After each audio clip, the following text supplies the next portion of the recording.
राज विवेक चुडामणी याच्या प्रस्तावनेमध्येच सुरुवात केली। एकच पॅरेग्राफ वाचून थांबलेलो होतो।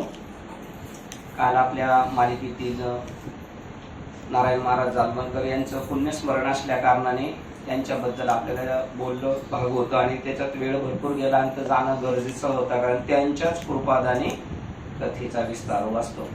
त्यानंतर त्यांच्याबरोबर त्यांचा जो उर्वरित अभ्यास केला होता तो निरंजन रघुनाथ, ज्यांनी तुकाराम महाराजांचे गुरु बाबाजी चैतन्य त्यांचा चैतन्य विजय नावाचा ग्रंथ पण त्यांनीच लिहिलेला आहे, निरंजन रघुनाथ। आणि ते दोघं गुरुबंधू होते आणि तो चैतन्य विजय नावाचा ग्रंथ प्रकाशित केलेला आहे पांडुरंग बाबा अनाजी घुले। त्यांनी 20 रुपयामध्ये तो पूर्वी प्रसिद्धीला आणला होता। त्याच्यानंतर आता बाबाजी चैतन्यांचे जे वंशज राजर्षी त्यांच्याकडे तो ग्रंथ आहे, 60 का 50 रुपये किंमत त्याची आहे। अशा प्रकारचे आणि त्या दोघांनाही दत्तात्रयांचा प्रत्यक्ष साक्षात्कार झाला होता। अशा परंपरेने आपण चालत आलेलो पुढे आपलं महान भाग्य अशा संप्रदायामध्ये आपला जन्म झाला। आणि काल आपण प्रस्तावना वाचली होती, त्याच्यामध्ये पुन्हा एक पाठी जातोय, कोणत्याही शास्त्राचा अभ्यास त्यामध्ये योजलेल्या संज्ञांचा आणि परिभाषेच्या निश्चित व्याख्यानाच्या पूर्वज्ञानाशिवाय करता येत नाही। थोडंसं बेसिक ज्ञान पाहिजे आपल्याला या ग्रंथाचं, त्यावेळेला कोणताही ग्रंथ लगेच समजत नाही। ज्ञानेश्वरी ग्रंथ कधी समजायला लागला, आपण बऱ्याच महात्म्यांकडून ऐकलं, वाचावी ज्ञानेश्वरी, मग अनुभवावी, भाव धरून वाचावी, त्यांनी तर सांगितलं। त्याच्यानंतर आपण जिथे जिथे कीर्तनाला गेलो तिथे ऐकण्यात आलं आणि मग आपल्याला त्याच्याबद्दल थोडा हे झाला। त्याच्यानंतर त्यांनी बघा जवळजवळ मामासाहेबांनी 145 पानाची प्रस्तावना त्याच्यासाठी दिली, आपल्याला एंट्री सापडली पाहिजे। त्याच्यानंतर प्रत्येक अध्यायाच्या अगोदर पण थोडंसं सांगतात, त्याप्रमाणे कोणत्याही शास्त्राचा अभ्यास त्यामध्ये योजलेल्या संज्ञांचा आणि परिभाषेच्या निश्चित व्याख्यानाचा पूर्वज्ञानाशिवाय करता येत नाही। मूलगामी निष्ठा, मान्य केलेली तत्व प्रणाली, निरीक्षण केलेल्या आचरण पद्धती ही सर्व आरंभस्थानी होत, ज्या मदतीने अर्वाचीन शास्त्रज्ञ आपल्या नव्या साहसी दालने शास्त्र परिसरात उघडीत असतो। त्यांना जे माग प्राप्त झालेले ते पण त्यांनी ते साहसाने पुढे आणलेले। जसं हे साहसाचं वाक्य, तरी अवधान एक वार दिजे मग सर्व सुखाशी, मला जे मिळाले ना मी ओपन मध्ये सांगतो, असं साहसाने ते पुढे आणलेले ते ग्रंथ। ऑब्जेक्शन घेऊ शकतात माणसं, तुकाराम महाराजांना ऑब्जेक्शन घेतलं ग्रंथ निर्माण केला तेव्हा, कोणाला विचारून केला, परंतु त्यांनी सांगितलं माझ्यामध्ये ते आपसुकात तयार झालं। आणि ते धैर्य किंवा ती निष्ठा ऑटोमॅटिकच होत असते, ते आपलं प्रारब्धातलंच असतं, त्याच्याशिवाय त्या गोष्टी होत नाही। तत्वज्ञान विषयात सुद्धा त्यामध्ये येणाऱ्या विविध संज्ञा आणि ज्या गर्भित अर्थाने त्या वापरलेल्या असतील त्या संबंधीचे मूलभूत ज्ञान वेदांताच्या अभ्यासकाला पूर्वज्ञात असणे अटळ असते। काय सांगितले एका शब्दाचा, जसं ते म्हणतात एक शब्दशार्थ आहे आणि एक दुसरा कोणता अर्थ म्हणतो आपण, लक्षार्थ आहे। या सगळ्या गोष्टीचं तुम्हाला त्याच्यामधून काढता आलं पाहिजे, नाहीतर तुम्ही एकच शब्द घेऊन पळू शकता। त्यामुळे त्यांना गर्भित अर्थाने काय सांगायचं या गुढगम्य गोष्टीचं सुद्धा तुम्हाला थोडीसा सुद्धा, आणि त्याच्यासाठी बाबा एक वाक्य म्हणतात, आपल्याला श्रीपाद बाबांनी पहिलं नाम दिलं, आपल्यासारखं केलं आणि मग ते सांगायला सुरुवात केली, त्यावेळेला ते आपल्याला आकलन झालं। आपल्यासारखं केल्याशिवाय त्यांना ते कळू शकत नाही। थोडं बेसिक, किंवा आपण कालही पाहिलं की जेवढे ग्रंथ आहेत उपनिषद त्याच्यामध्ये पहिलं केल्यानंतर शिष्याला तत्वमसी महावाक्याचा उपदेश करतात आणि मग त्याचे थोडीशी त्याला व्यवस्थितपणे मार्गदर्शन केलं तरी त्याला कळत नाही, मग तो शंकेचं निरसन करण्यासाठी विचारत असतो। वेदांत हे वस्तुतः जीवनाचे शास्त्र आहे। हे जे ग्रंथ आहे हे देवाधिकाचं नाही, आपले जीवन घडवणार आहे। प्रत्येक ग्रंथ जो आहे तो आपल्यासाठी, आपण देवासाठी करतो, स्टार्ट आपली ठीक आहे। सकाळी मी ते वाचल्याशिवाय जात नाही, ते त्याच्यासाठी त्यांच्यासाठी वाचत नाही। आपण पुण्यतिथीला ते कुठे हजर राहिलो, समजा गोटीला, आळंदीला, माऊलीच्या समाधीच्या उत्सवाला हजर राहिलो, तरी त्यांच्यासाठी नाही, ते आपल्यासाठी। हे जीवनाचे शास्त्र आहे। वेदांताचे महान भाष्यकार शंकराचार्य यांनी आपणास फक्त उपनिषदे, ब्रह्मसूत्रे व श्रीमद भगवद्गीता यावरीलच भाष्यच नव्हे तर वेदांतामधील आनंदाची ओळख करून देणारे प्रकरण ग्रंथ सुद्धा साधकांना उपलब्ध करून दिलेले आहेत. हे छोटे छोटे ग्रंथ, हे प्रकरण ग्रंथ त्यांनी निर्माण केले. ब्रह्मसूत्र, उपनिषदे, ब्रह्मसूत्रे आम्ही आपल्या साखरे बाबांच्या इथे गेलो होतो, त्यांच्याकडे आहे तिथे आम्ही म्हटलं आपल्याला भेटेल, घ्यायचा पण प्रयत्न केला, पण तिथले विद्यार्थी म्हटले आम्ही रोज अभ्यास करतोय पण आम्हाला जड जाते, तुम्ही काही घेऊन जाऊ नका. ब्रह्मसूत्रे प्रकरण ग्रंथ सुद्धा साधकांना उपलब्ध करून दिलेली आहेत. त्यांनी वेदांताची प्रस्तावना वजा लिहिलेल्या महान ग्रंथापैकी विवेक चूडामणी हा एक ग्रंथ होय. ग्रंथाचे नावच निर्देशित करते, त्यानुसार विवेक म्हणजे आत्म अनात्म विवेक, चुडा म्हणजे मुकुट आणि मणी म्हणजे त्यातील रत्न. यातील विषय हा आत्मा आणि अनात्मा, सत आणि असत, सत्य आणि असत्य या संबंधीचा विवेक असा आहे. विवेक चूडामणी म्हणजे विवेकाचा मुकुट मणी. हा ग्रंथ कसा आहे? विवेकाचा मुकुट मणी. विचिकित्सा करण्याचे पूर्ण स्वातंत्र्य वापरून केलेला हा श्लोकाचा अभ्यास कोणत्याही साधकास वेदांतातील संपूर्ण सिद्धांत अचूकपणे समजून घेण्यास उपयोगी पडेल. यांनी करताना चिरफाड केलेली आहे त्या श्लोकांचे, या अँगलनी पाहिलं, या अँगलनी पाहिलं, आणि तो करत असताना तो साधकाला खूप फायदेशीर पडणार आहे. आणि श्रुतीचा विशेष अभ्यास न करताही त्यास आपल्या दैनंदिन साधनेस पुष्कळच परिणामकारक रीतीने सुरुवात करता येणे शक्य आहे.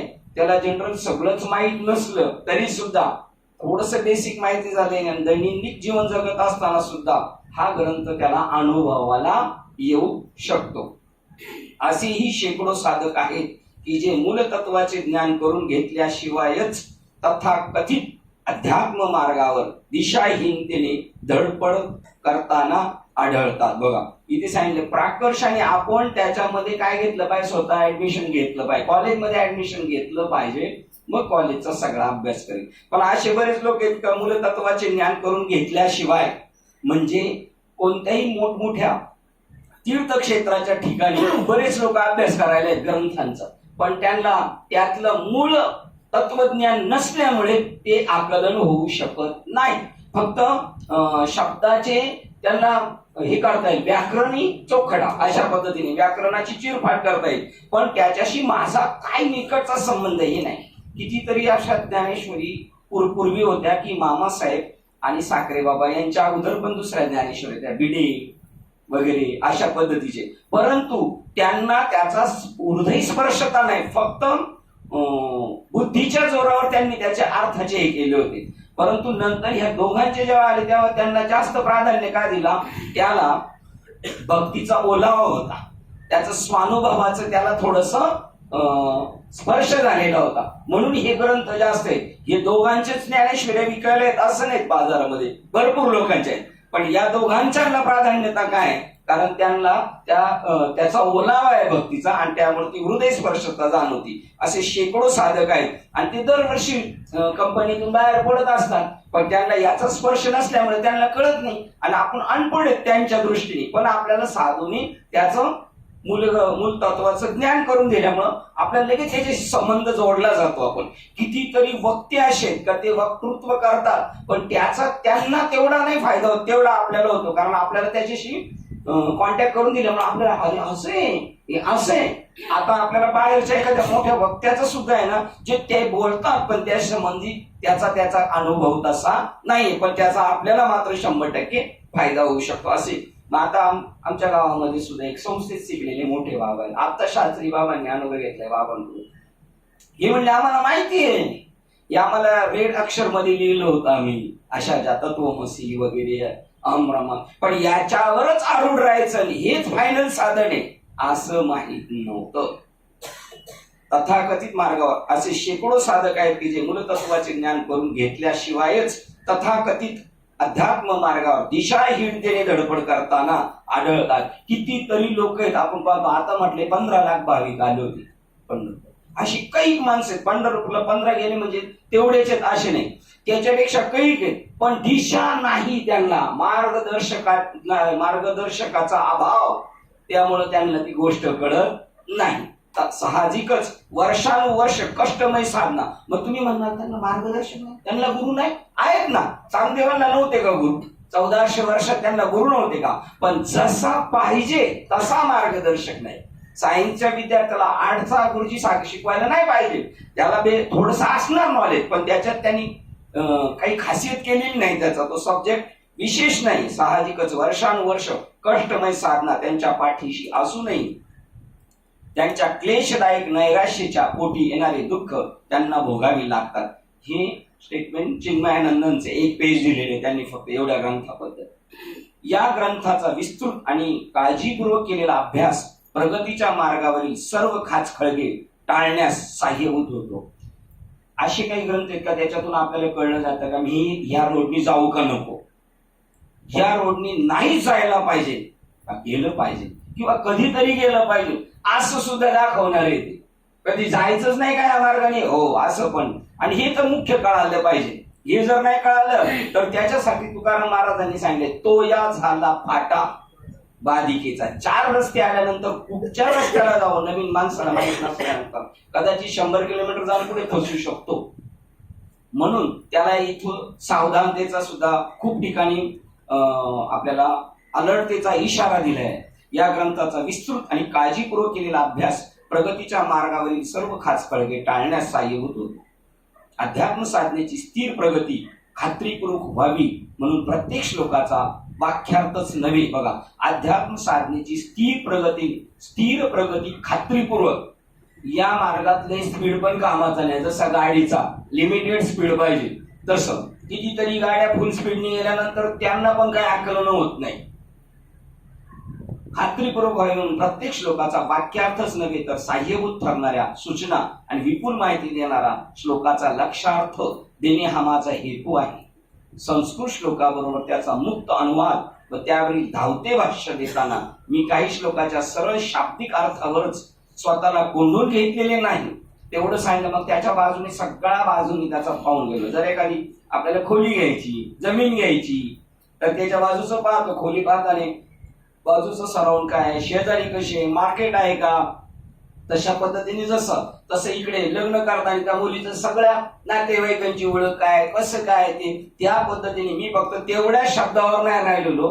मी त्याचा पूर्णपणे अंग बाहेरचा आणि अंगचा अर्थ पाहून त्याच्यावर विवेचन केले. संस्कृत श्लोकाबरोबर त्याचा मुक्त अनुवाद आणि त्यावरील धावते भाष्य देताना मी काही श्लोकाच्या सरळ शाब्दिक अर्थावरच स्वतःला कोंडून घेतलेले नाही. या श्लोकामध्ये महान विचार संपदा दडलेली आहे. ती जर उपलब्ध करून मिळाली तर त्याचा आपल्या दैनंदिन लोक व्यवहारातही उपयुक्तपणे वापर करता येणे शक्य आहे. अल्पसे मार्गदर्शन. साधकाने प्रतिदिनी 3-4 श्लोकाची काळजीपूर्वक पठन करावे व संसार कर्मे चालू असतानाच त्यावर चिंतन करावे. येथे त्यासंबंधी फक्त रूपरेखा दिलेली आहे. खोल स्वतंत्र विचार मंथन हे वाचकांनीच केले पाहिजे, तरच फक्त समाधानकारक परिणाम दिसू लागतील.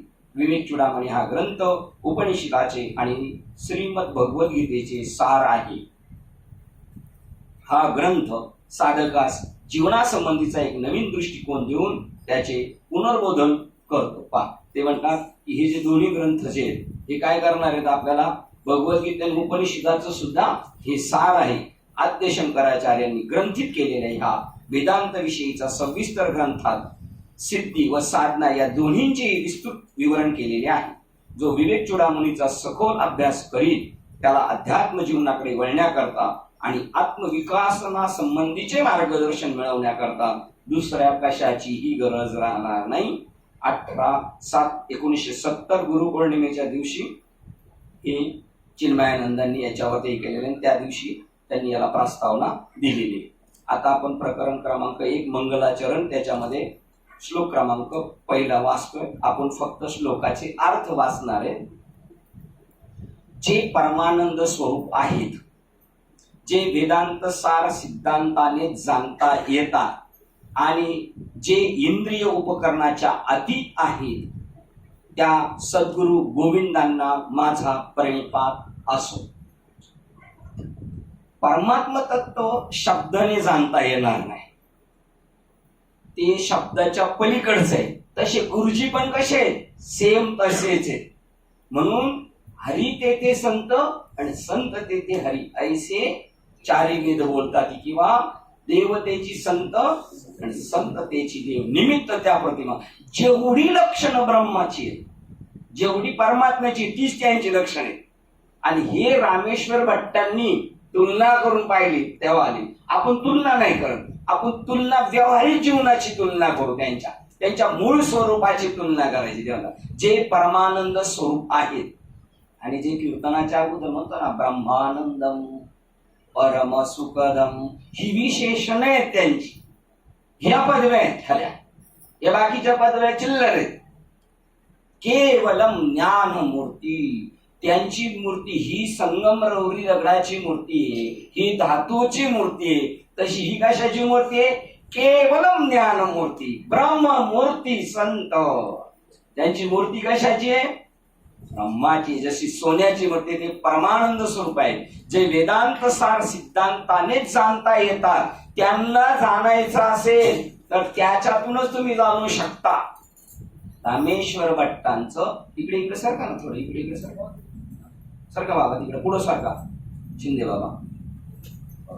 ते वेदांत सार सिद्धांताने जाणता येतात. जर सद्गुरूंना जाणायचंय तर त्यांचं जाणण्याची काय? वेदांत म्हणजे तुम्हाला महावाक्याचा उपदेश, आणि ते महावाक्य कळालं पाहिजे. याही पेक्षा तुका म्हणे अंगे व्हावे ते आपण, तर आपल्याला त्यांची उंची कळू शकते, अन्यथा नाही. ते वेदांत सार सिद्धांताने जाणता येते. वेदांताचं सार काय? सार सार सार विठोबा नाम. 4 वेद 3 सार आहे ना, 4 वेद पण म्हणतात सार, 18 पुराण म्हणतात सार, आणि 6 शास्त्र म्हणतात सार. आणि त्या नामाने जाणता येतील. आणि जे इंद्रिय उपकरणाच्या अतीत आहेत, आपण या इंद्रियांनी त्यांना लावू शकत नाही. बुद्धी पांगळी होऊन जाते, मन पंगू होऊन जाणार तिथे, ते पाहायला जाणार. तेव्हा ते असं आहे की एकदम अचानक आपल्या डोळ्यावर जर प्रकाश होत आला, तो प्रकाश हा दाखवणार असतो, पण आपल्याला पूर्ण काय करून टाकतो? तो अंधकारमय परिस्थितीत नेतो. तसं त्यांचं स्वरूप पाहायला गेल्यानंतर दिपणार आपले डोळे. धृतराष्ट्राच्या आईचे दिपले, म्हणून आंधळ झाले. फक्त विदुर काकाच्या आईची नाही, कारण तिला संतांची सेवा करण्याची माहिती आहे. दास्यत्व तिच्या अंगी होतं. ते आणि जे इंद्रिय उपकरणाच्या अतीत कोणत्याही बुद्धीच्या पातळीवर, डोळ्याने, तुमच्या मनाने तुम्ही त्यांना जाणवू शकत नाही. म्हणजे तुम्ही आत्मस्वरूप होणार तेव्हाच आत्मस्वरूपाला जाणू शकतो. तर त्या सद्गुरु गोविंदांना माझा प्रणिपात असो. त्यांच्या गुरुजींचं नाव काय आहे? गोविंद पंत. गोविंदांना जे हे अतिशय सुपरिचित आहे की शंकराचार्य हे कारिकांच्या बद्दल सुप्रसिद्ध असलेल्या श्री गौडपादांचे शिष्य म्हणून समजले जाणाऱ्या गोविंद पंथांचे शिष्य होत. बघा, हे छोटे छोटे ग्रंथ करतात, त्याला कारिका असे एक पण नाव दिलेले. जसे उपनिषद वेदातले काही भाग बाजूला काढून त्याप्रमाणे, तसे हे शंकराचार्य गौडपादाचार्यांचे शिष्य गोविंद पंत त्यांचे शंकराचार्य शिष्य. कसं उलट सांगितलं? असं नाही सांगितलं. गोविंद पंत शंकराचार्यांचे गुरु कोणे? गोविंद पंत. गोविंद पंतांचे गुरु कोणे? श्री गौड. वेदांत हे जे आहे ना, आपण वाचतो ते कसल्या कधी कधी टाकतो. शंकराने रामाला सांगितली गीता, हंसानंदांनी सांगितली नाही. मोठा ग्रंथ मी म्हटलं तर आपल्या मधने बाबांनी सांगितलेलं नाव बघा, नेहमी वाचतो आपल्याला. वेदेश्वरी मध्ये उलट सांगितलंय. ज्ञान कशाला समजायचं? स्वतःला देह न समजणे याचं नाव ज्ञान, असं उलट वेळून सांगितलं. या श्लोकात ते म्हणतात त्यांचे ते शिष्य आहेत. आणि गोविंद श्री गौडपादांचे शिष्य म्हणून समजले जाणाऱ्या श्री गोविंद पंताचे शिष्य होत शंकराचार्य. या ठिकाणी अगदी प्रारंभीत शंकराचार्य आपले गुरु महात्मा श्री गोविंद पंतांना साष्टांग नमस्कार करतात. आता सकाळी आपण पाहिलं तो नमस्कार कसा होता? ते म्हणतात मीठ समुद्राला नमस्कार करतो, तसा नमस्कार केला तरच तो सक्सेस आहे. या श्लोकाचा 2 पद्धतीने अर्थ लावता येणे शक्य आहे. समर्याद गुरूंना मृत्य मानवाने केलेला साष्टांग प्रणिपात असा नेहमीप्रमाणे अर्थ लावता येतो. जसे आपण हे गुरुपौर्णिमेला जातो ना, गुरुपौर्णिमा खरा सण कोणासाठी माहितीये का? रोज भेटणाऱ्यासाठी, रोज जो साधनावर आहे त्याच्यासाठी नाही. हे पार बहिर्मुख झालेले बरकटलेले त्यांना वर्षातून एक दिवस तरी आठवण करून द्यायची, अरे गुरुपौर्णिमा आहे, रोजची त्याची पौर्णिमा आहे. त्याच्यासाठी नाही, त्याच्यासाठी सांगतात एक मृत्य मानवाने, एक सामान्य मनुष्य आहे आणि आमचे बाबा मर्यादित सगुण स्वरूपातले गुरु आहेत, असाही नमस्कार धरता येईल. ते म्हणतात पहिल्या प्रकार या श्लोकात दोन पद्धतीने अर्थ लावता येणे शक्य आहे. समर्याद गुरूंना मृत्य मानवाने केलेला साष्टांग प्रणिपात असा नेहमीपणाप्रमाणे अर्थ लावता येईल. विद्वान माणसाने परमात्म तत्वाला केलेल्या आध्यात्मिक प्रणाम असाही याचा अर्थ लावला जाऊ शकतो. बघा, विद्वान माणसाने, आता विद्वान माणूस कोण आहे? विद्वान कोणाला म्हटले नाही इथं? ज्याला महावाक्याचा उपदेश झालेला आहे, ज्याला सार आसार कळतं, आत्म अनात्माचा विचार कळतो, त्याला ते म्हणतात. बघा, विद्वान माणसाने परम सत्य तत्वाला केलेला आध्यात्मिक प्रणाम असाही याचा अर्थ लावला जाऊ शकतो. आपण जर भागवत वाचत असू नेहमी आणि ज्ञानेश्वरी जर नेहमी वाचत असू तर त्याच्यामध्ये असेच गुरूंना वर्णन केलेले. गुरूंचं वर्णन करताना 14व्या अध्यायात सांगतात, तू जया प्रती लपसी तया हे विश्व दाविसी आणि प्रगट जव होशी आघवाची प्रगट तू करशी आघवेची तू. प्रगट जे करशी तर आघवेची तू ज्याच्यासाठी लपला जातो त्याला जग दाखवतो. आणि जर खरंच प्रगट झाला तर सगळं जग कोण आहे? तूच आहे. आध्यात्मिक प्रणाम असाही त्याचा. विद्वान म्हणजे ज्याला याची जाण आलेली येतो आणि तो जेव्हा पाया पडतो, जेव्हा कधी कधी मोठे महात्मे आपल्या जर पाया पडायला लागले, आपल्याकडे मीना असेल, प्रवचनाला आपण असो आणि आपण म्हटलं नको नको नको नको, तर ते म्हणतात तुम्हाला नाही करत, तुमच्या मधल्या असणाऱ्या चैतन्याला नमस्कार करतो. तसं या एका चैतन्याने दुसऱ्या चैतन्याला नमस्कार केलेला आहे. जेव्हा त्याचा असा अर्थ घेतला असेल तेव्हा अहम म्हणजे मी हा शब्द शरीर मन बुद्धी याहून वेगळा असलेल्या कर्त्याचे निर्देशन करतो असे समजावे. ज्या वेळेला तुम्ही आपला असा अर्थ करणार, एक आत्मा दुसऱ्या आत्म्याला नमस्कार करतो. विद्वान म्हणजे ज्याला तत्वज्ञानाचा स्पर्श झालेला आहे, तो आपल्या गुरूंना ओळखून नमस्कार करतो. त्यावेळेला आपण आपला अहम म्हणजे तो मी समजणारे, जो एरवी सर्वांच्या हृदय देशी, तो मी समजणारे. आणि आता जो मी समजतोय तो मी समजणार नाही, तो पहिल्या सत्रात होता नमस्कार करताना. मी एक सामान्य जीव आहे आणि हे असामान्य व्यक्तिमत्व, त्यांना मी नमस्कार करतो. पण आता हे जाणून तो दोघांना नमस्कार करतो तेव्हा तो स्वतःलाही शरीर मन बुद्धी याहून वेगळा असलेल्या कर्त्याचे निर्देशन करतो असे समजावे. साधकामधील हा अहम केंद्रित जीवभाव सत्य तत्वाशी आपले अनन्यत्व शोधू लागतो. याच्यातून मग तो शोधू लागतो. त्याला शोधण्यासाठी तो ज्ञानेश्वर महाराज जाता जाता 750 वर्षापूर्वी प्रश्न ठेवून गेले, आहे मी हा कोण? तुझा मी कोण आहे तो विचार करतो आणि मग तो सत्य तत्वाचा शोध करायला लागतो. आणि त्याच्या लक्षात येते की ज्ञानेंद्रिय, मानवी भावना आणि विवेक बुद्धी याच्या पलीकडे असलेल्या सर्व वेदांत वाङ्मयाचे सारभूत अशा परमोच्च गोविंदाचे श्रुती ग्रंथात निर्देशित केलेल्या चर्चेच्या अनुरोधाने चिंतन केल्यानंतरच जीवाचे सत्य स्वरूप म्हणून अनुभूती घेता येणे शक्य आहे. ज्या वेळेला आवाजात काही परिणाम झाला नाही, ते म्हणतात ज्या वेळेला तुम्ही विवेक बुद्धीने त्याच्या पलीकडे असलेल्या सर्व वेदाच्या वाङ्मयाचे सारभूत काय, याच्यातलं सगळं काय, आणि सारभूत म्हणजे काय, वेदाच्या पलीकडे एक सार आहे. वेद फक्त काय करतो, वेद म्हणजे शब्द आहेत. म्हणून ज्ञानेश्वर महाराजांना निषेध बी करावा लागला. नुसता जर तू त्या शब्दांशी खेळत असेल तर अर्जुना, वेद विदू जरी झाला, वेदांतचार्य किंवा वेदावर अभ्यास करणाऱ्यांबद्दल नाही बोलत, प्रॉपर वेदावर बोलतात. अर्जुना, वेद विदू जरी झाला आणि मातेने नता वायाच गेला आणि कणू सांडून उपनीला कोंडा. परंतु जर तू त्याच्या पलीकडचं जे सारतत्व याच्याशी जर तू समरस होत गेला तर तुला त्याची सत्य स्वरूपाची अनुभूती घेता येईल. इकडे 2 सर्व सजीव प्राण्यांना मानव जन्म खचितच दुर्मिळ. बघा त्यांनी जास्त वेळ नाही आता डायरेक्ट आता विषयाला हात घातला. पहिला गुरुजींना नमस्कार केला. गुरुजींचं स्वरूप दोन प्रकारचं सांगितलं, एक स्थूल आणि एक व्यापक. आणि स्थूल आणि व्यापक हे व्यापक स्वरूप म्हणणं ना स्थूलाच्या सापेक्ष आहे. जसं आपण पाहतो कधी कधी सकाळी आपण म्हणतो की तुझं सगुण म्हणू की निर्गुण. अरे तू सगुण बी नाही निर्गुण बी नाही, त्याच्याही पलीकडचं आहे. अजून इथेच खोळंबा आहे आपला. तत्व सगुण आहे का निर्गुण त्याच्याही पलीकडचं आहे ते. तुला काय म्हणू, तुझं व्यक्त म्हणू की अव्यक्त. तू व्यक्तही नाहीस अव्यक्त नाही. ज्ञानेश्वरीच्या ईड मध्ये सांगतात ते तत्व कसं आहे, त्याला कोण ठेंगणं म्हणू शकत नाही आणि उंच म्हणू शकत नाही, त्याला स्थूलही म्हणू शकत नाही आणि सूक्ष्म म्हणू शकत नाही. असं तत्व आहे. आणि ते गुरुचं तत्व आणि परमात्म्याचं तत्व सेम आहे, फक्त आपलं त्या दोघांपासून वेगळं आहे. वेगळं आपलं आपलं तसंच हे समजून घेण्यासाठी हा आपला आटापीठ आहे. त्या दोघांचं तसं समजल्यानंतर त्यांचं जर तसं समजलं तर समजायचं का आपण कुठेतरी त्यांच्या अवतीभोवती आहोत. आता श्लोक ब्रह्मनिष्ठेचे वैभव.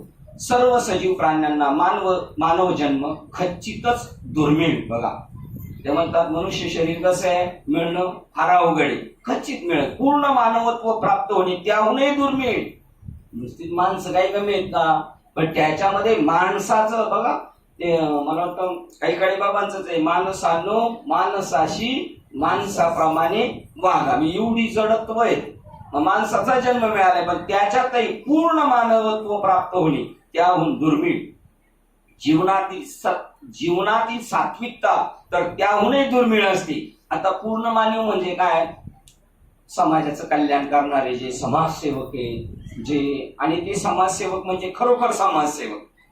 पण त्यांना सुद्धा रामकृष्ण परमहंस म्हणतात त्याच वेळी तुम्ही समाजसेवक व्हाल ज्यावेळेला समाजाचं अधिष्ठान कळेल, त्यावेळेला समाजाची सेवा. नाही तर तुम्ही आयुष्यभर म्हणणार आम्ही माणसाची सेवा केली समाजाची केली, मूळ तत्वाचं नजर नसेल तर. म्हणून त्याच्या पुढचा हा टप्पा आहे. जीवनातील सात्विकता तर त्याहून दुर्मिळ असतं. कितीतरी चांगली माणसं आहेत, ती खूप दयाघन आहे, वेळ प्रसंगी प्रत्येकाला मदत करणारी, पण त्यांना तुम्ही म्हणा ना चला ना कीर्तनाला आमच्या बाबांचा माळ घालूया, चला ना तुमच्याकडे एवढे गुण आहेत, नाही आमचं आहे ते बरे. म्हणजे ते पूर्ण जीवन जगतात पण त्यांच्यामध्ये ती सात्विकता नाहीये, ती दुर्मिळ आहे त्यांच्याकडं.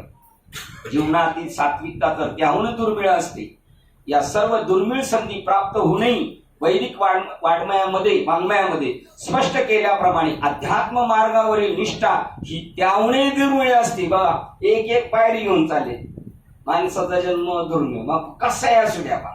म्हणून तुकाराम महाराज एक बाई जीव द्यायला चालली तरी म्हणे तू जीव देऊ नकोस, काय अडचण असेल तर माझ्या नावावर संपव.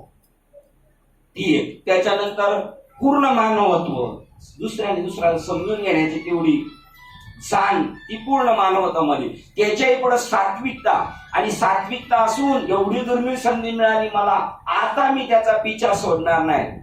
तेथून न उठू माथा मरणा वाचवणी सर्वता. मेलो तरी मी तिथून उठणार नाही, मेलो तरी उठणार नाही. मग शिल्लक राहतो का मेल्यावर सुद्धा? हो शिल्लक राहतो. मरतय काय, शरीर मरतय. या सर्व दुर्मिळ संधी प्राप्त होणे वैदिक वाङ्मयामध्ये स्पष्ट केल्याप्रमाणे अध्यात्म मार्गावरील निष्ठा ह्या त्याहून दुर्मिळ असतात. किती लोक मध्येच सांडून गेलेली आहेत. मला काल ते योगेश दादा आले होते, ते म्हणले बाबा माझी पहिली अवस्था नव्हती, नंतर गेले 8 तास केलं माझी झाली. पण माझ्या बरोबर होते, त्यांच्या देव होत्या त्या. म्हणलं त्यांना तुम्हाला जे कळालं ते नसेल कळालेली अवस्था झाल्या तर. ते म्हणले ते संप्रदाय सोडून गेलेले आहेत. सकाराम बाबा गोपाळे ते म्हणले बाबा मला अनुग्रह देत नव्हते, कारण मी पेहरावात आलो होतो आळंदीच्या. बाबा म्हणले नाही जाणार मी. लई सेटलमेंट झाली सगळ्या लोकांमध्ये, देईल म्हणले. पण बाबांनी कोणाला सांगितलं तर जीप कापून टाकली. म्हणले द्या. म्हणजे मग म्हणलं बाबा तुम्हाला ज्यांनी आणलं तो मध्यस्थी फारच मोठा. ते म्हणजे आता संप्रदाय सोडून दुसऱ्या संप्रदायात चांगल्या पदावर काम करतोय तो. सोडून जाईल एवढं टिकणं सोपं नाहीये, नांदणं जसं सोपं नाहीये तसं इथं सुद्धा नांदणं सोपं नाहीये. ती सात्विकता निष्ठा त्याहूनही दुर्मिळ असते. शिवाजी महाराजांचे सरदार टिकून राहणं सोपं नाही, पण टिकून राहिले. त्यांची निष्ठा होती, ते समजत नव्हते. जसे शिवाजी महाराज समजत नव्हते माझं राज्य नाही स्त्रींचं आहे, तसं ते सुद्धा समजत होते हे ईश्वराचं कार्य आहे. त्यामुळे टिकून राहिले. ते पगारी होते पण पगारासाठी काम करत नव्हते. आपण पगारासाठी काम करतो, त्यामुळे आपल्याला कळत नाही ती निष्ठा तेवढी दुर्मिळ असते. श्रुती ग्रंथामध्ये गुढार्थाचे यथायोग्य आकलन. आपले एक म्हणले, मी माझ्या मुलाच्या वेळेला मी बाबांचं पत्रिकेत नाव टाकलं होतं आणि बाबांच्या मंडळीला सुद्धा कपडे घेतले होते आणि बाबांची लई वाट पाहिली, पण बाबा माझ्या मुलीच्या लग्नाला आले नाही, त्यामुळे त्यापासून मी बाबांशी संबंध तोडून टाकला. चांगलं काम केलं. ती त्याची काय राहिलेली नाही, निष्ठा नाही राहिलेली. माणसाचं नाही जमलं तरी चालेल, पण तत्व सोडायचं नसतं. म्हणून सरसेनापती नेताजी पालकात मॉमेडिन झाले तरी शिवाजी महाराजांनी त्यांना स्वीकारलं. ती निष्ठा पाहिजे त्यांची. आणि त्यांना प्रश्न पडला, मी तुमच्या बरोबर मुसलमानाच्या वेशात आलते भेटायला शिवाजी महाराजांना, आणि मुलगा पण तोय मॉमेडिन. तर ते म्हणले, आता मी येईल पण माझ्या मुलांना कोण घेईल संधी आपल्यामध्ये, आणि माझ्या मुलाचं लग्न झालं तर कोण मुलगी देईल. मग शिवाजी महाराज म्हणले असते एखाद्या सरदाराला, दे तुझी मुलगी, तरी दिली असती. पण कोणाची दिली? स्वतःची मुलगी दिली. त्याला म्हणतात निष्ठा. धर्मावर पूर्ण निष्ठा राहणं सोपं नाही. ती निष्ठा त्यांच्या कुत्र्यात होती, कुत्र्यात शिवाजी महाराजांच्या. तर माणसात काय, आणि ती निष्ठा पण तयार व्हायला, तशी निष्ठावान माणसं भेटायला. जो प्रमुख आहे ना त्याच्यामध्ये सुद्धा ती स्पंदनं पाहिजे, ती त्याची उंची पाहिजे. काही झालं तर मी ते 18व्या त्या धैर्य सांगतात.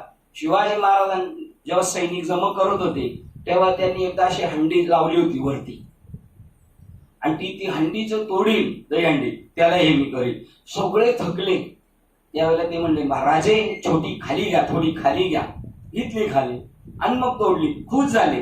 पण जिजाऊ साहेब वरून पाहत होत्या, म्हणले, तुझ्यामध्ये जे धैर्य आहे ना ते तू यांच्यामध्ये निर्माण कर, तर राज्य होऊ शकतं, अन्यथा नाही. तेवढी पाहिजे त्यांच्यामध्ये, जेवढी नवऱ्यामध्ये जेवढी तेवढीच पत्नीमध्ये पाहिजे, तेवढीच मुलामध्ये पाहिजे. तेव्हा त्याच्या घरात होईल, गावात होईल, मग समाजात होईल. तेवढी तशी नाही होणार. आत्मा आणि अनात्म दुर्मिळ असते. ते म्हणतात श्रुती ग्रंथामध्ये गुढार्थाचे यथायोग्य आकलन त्याहूनही अधिक दुर्मिळ असते असे मानले जाते. पहा, शेवटपर्यंत टिकून राहणं अवघड आहे. त्याच्या बाबांबरोबर तो राहणं गरजेचं आहे. पण बाबांबरोबर शेवटपर्यंत जरी राहिला तर त्याचीतून बाबा जे बोलतात त्या गुढार्थाशी समरस होणं ते त्याहून अवघड आहे. मग जर अवघड आहे तर त्यांनी कमीत कमी बाबाच्या पिशव्या घेऊन वाद बसायचं, बाबाचं राशन पाणी भरायचं, नाही तर मग बाबाच्या शेताला पाणी भरायचं. आकलन झालं पाहिजे. आपण त्यांच्या बरोबर आहे ना, तर आपल्याला कळालं पाहिजे ते कोणत्या आसनावर आहे, तिथपर्यंत आपण गेलो पाहिजे. ते त्याहूनही अवघड आहे. आत्मा आणि अनात्म वस्तूचा विवेक असणे, प्रत्येक क्षणाला आपल्याला तो विवेक. म्हणून ते ज्ञानेश्वर महाराज पहिल्या अध्यायात सांगतात, मला तो विवेक भेटलेला आहे. माझा हृदयी जेणे तारिलो हा संसार करू, म्हणून विशेष आत्या धरू विवेक. प्रत्येक घटना आपल्याला सावधानतेचा इशारा. बघा, मोठी माणसं आहेत, आधी पोरं शिकलेली आहेत ना, त्यांना पहिलंच सांगितलेले, कोणी प्रश्न विचारला तर लगेच मग उत्तर नाही सांगायचं, थोडा विचार करायचा मग द्यायचा. हुशार माणसं लगेच फोन पण उचलत नाही, लगेच काय सांगायचं. मग ज्या ते आपला लगेच फोन नाही उचलला आणि थोड्या वेळाने आला तर आपण विचार करायचा का हा काय करतोय, आता विचार करतोय, याला काय सांगायचं काय, तर तो कधीच सापडणार नाही. तसा प्रत्येक घटनेमध्ये पाऊल टाकताना 1000 वेळा विचार करून माणसाने पाऊल टाकलं पाहिजे. एकदा तुमच्या बॉडीला कशी वळणार ना, ज्या वेळेला महाभारतात यांनी बोलवलं होतं, पाचारलं होतं दूध खेळायला, तेव्हा पाऊल टाकणार त्याला स्वदेवला कळत होतं ना भविष्य. पाऊल टाकताना त्याला झटका बसला. तो ते दादा काहीतरी गैर होणार आहे, आपल्याला नाही जायचं आतमध्ये. दादा म्हणणार आहे, आता शब्द दिला, आता बघा ते स्पंदन पण आपल्याला काढणार. तेवढा विवेक त्याला म्हणतात. विवेक म्हणतात बाबा म्हणजे इथून माझ्या डोक्यात ट्यूबलाईट पडणार आहे, त्याच टायमाला कोणतरी मोठे मान्यवर आले म्हणून जय हरी बाबा म्हणायला, तेवढ्यात तो विवेक तुमचा दास होऊ शकतो. तुमच्या पाठीपुढे त्याला म्हणतात मागे पुढे उभा राहायचं सांभाळे. तो काय असा देव आकार घेऊन नाही. आत्मा आणि अनात्म वस्तूचा विवेक असणे, अध्यात्म वैभवाचा आत्मनिष्ठ अनुभव. बघा कोणत्या वैभवाचा आणि कोणत्या वैभवात येत आपले नातेवाईक सगळे नासक्या वैभव उकुरडा जमा करून ठेवला तरी सांगतात उकुरड्याच्या वैभवात आत्मवैभवाचा आत्मनिष्ठ अनुभव. तुकाराम महाराज म्हणतात त्रिभुवनी आम्ही ते वैभव आपलं, त्या वैभवात आपल्याला राहायचंय. आणि अंततः आपल्यामधील आत्मतत्व हेच सर्वातील आत्मतत्व होय अशा जाणीवीत पूर्णपणे स्थित होणे, हे सर्व निरंतर निर्माण होते. हे सतत सातत्यात जर राहिलो ना आपण, होणार एक दिवस. आत्मवैभव मला काय भेटलं, मला काय भेटलं, मला जे भेटलंय ना ते सगळे हे तेच आहेत. मी ब्रह्म आहे ना, मग मी कोण आहे, तर मी सगळं तेच आहे. सारखा पटापट पटापट आणि अंततः. आता हे ऐकणारे म्हणते सारखा पटापट म्हणजे काय. एकदा असं झालं, तुम्हाला नाही सांगत सगळ्यांना, तर हा बारगावला आम्ही गेलो होतो. तर नाही मला देवराम बाबांनी सांगितलं, म्हणले भगवान बाबा देवराम बाबा ते म्हणले एका ठिकाणी गेलो तर दशकिरेला खाली माणसं, मधी माणसं बसलेली आणि वर खाट टाकून बसले प्रवचनकार. तर प्रवचनकार कडे बघायचं ना सगळ्यांनी, तर बघतात कुठं माहितीये का, तिकडे चमनगोटे चालले तिकडे. आणि महाराजांचा एखादा पॉइंट जर हाय झाला तर सगळे असे बघायचे. म्हणून मग महाराजाला शेवटी महाराज बी माणूस आहे ना, त्याचा कंट्रोलच्या बाहेर गेला. म्हणला तुम्हाला टाळकी आहे का नाही, डोक्याचा भाग आहे का नाही, म्हणते प्रवचन पुढं चाललंय पुढं बघताय तुम्ही.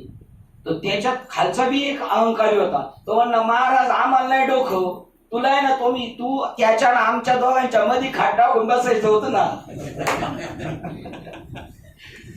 गाठपटी ठरत का तुम्हाला कळालं ना सगळ्यांना.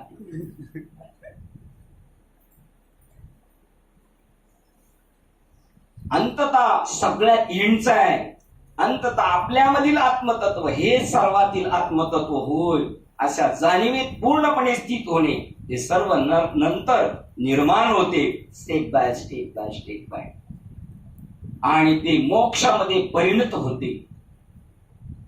या प्रकारचा पूर्ण मोक्ष कोट्यावधी वर्ष सुबुद्ध जीवन व्यतीत करून प्राप्त होणाऱ्या पुण्याशिवाय मिळत नाही. कोण पुण्य कोणा गाठी, हे इथपर्यंत पोहोचणं ही एका जन्माची संपत्ती नाही आपली. अनेक जन्माच्या तीळ तीळ तीळ तीळ जमा झालेले, आणि आताच काही नाही आपलं. आताच आपण आपल्यालाच पाहतो, अरे आपल्याला काय घेणं नाही देणं नाही, कसं काय गेलो बाबाकडे आपण. पण मागचं बॅलन्स होतं, तो का म्हणे होता बॅलन्स बँकेत होतो. आपण बँकेत काही खातं नाही काय नाही, लय उन्हाळ्यात गरम होते म्हणून एसी मध्ये जाऊन बसलो तर वॉचमॅन गचवून बाहेर काढील का नाही आपल्याला, तसं आपण जाणारच नाही. शंकराचार्य याच्यातच सांगतात मला वाटतं, ते पुण्य इतकं असावं लागतं ना. एखाद्या गेला तिकीट तर ते पुण्य असं असतं, जर आपण एखाद्याला तिकीट काढली पिक्चरची आणि पिक्चर चालू झाल्याने आपण गेलोय, तर तिथे एक माणूस असतो बाहेर तिकीट काढणारा, तो अशी बॅटरीने पाहतो नंबर कुठे आहे तुझा, आणि तिथं सांगतो तिथं जाऊन. तसा इथं सुद्धा एक माणूस आहे बाहेर, तो अशी तिकीट पाहतो, शिंदे तुमची तिकीट वरची आहे, तुम्हाला वरती पाठवली, तिथं तुमची मागची आहे तिकडे जाऊन बसा. आणि काहींची तिकीटच भेटणार नसती, तिकीट भेटू नये त्यांना लगेच फोन येतो, घराची चावी खुशाल बरोबर घेऊन गेले, तो बाबा आता जातो बर का.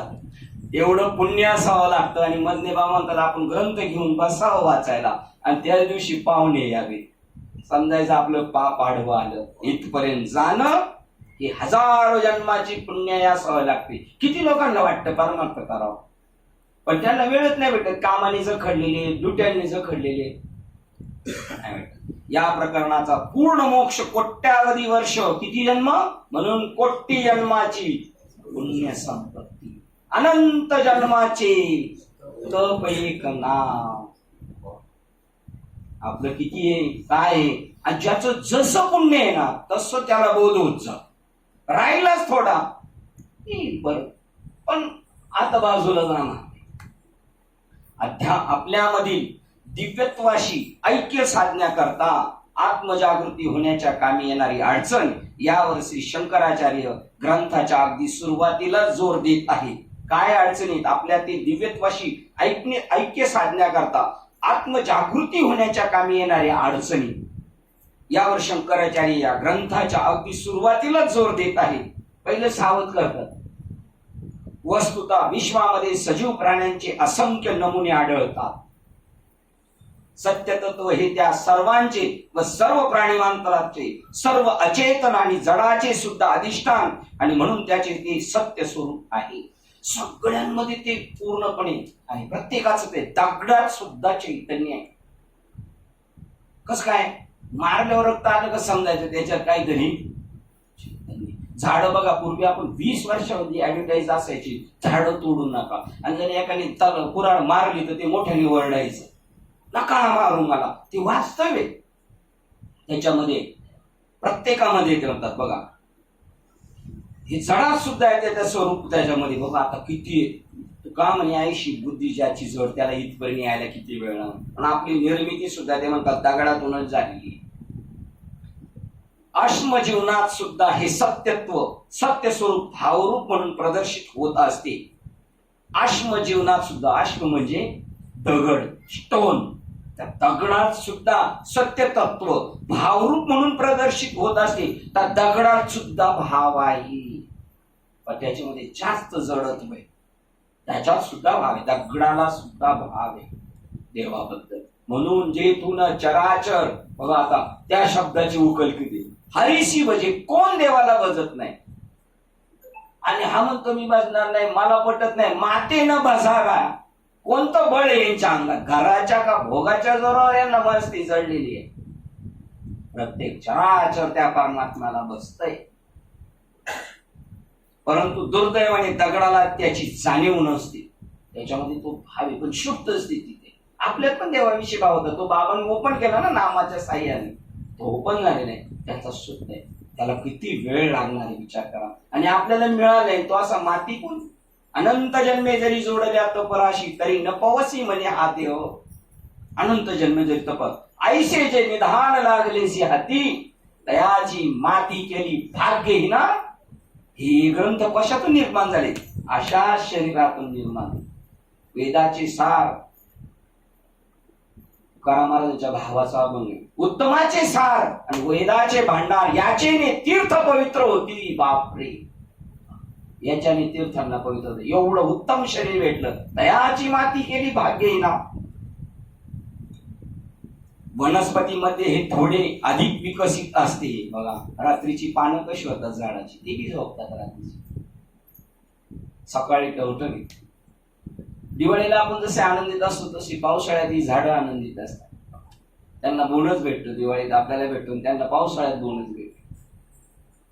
वनस्पती जीवन हे थोडे अधिक विकसित असते. कोणापेक्षा, दगडापेक्षा, की ज्यामुळे त्यांना बाह्य जगाची अधिक जाणीव होती. याच्यावर बसले ना आपण, हे पुण्य जमा करतोय बघा. आता हे ज्याच्या श्रद्धा आहेत त्याला पटत नाही, ते म्हणते हे येडं बनवायची कंपनी दिसते, ठीक आहे नाही.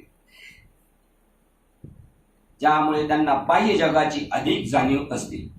आणि म्हणून दगडाच्या तुलनेत प्राणीमात्राच्या जगात वनस्पती जीवन हे अधिक उत्क्रांत होय. जेव्हा आपण प्राणी जगताकडे वळतो, बघा आता माणसा झाडापेक्षा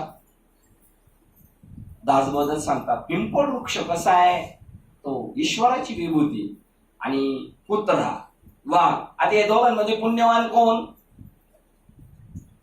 कुत्रा वाघ का पिंपळ वृक्ष. ते म्हणतात पिंपळ वृक्ष ही माझी विभूती.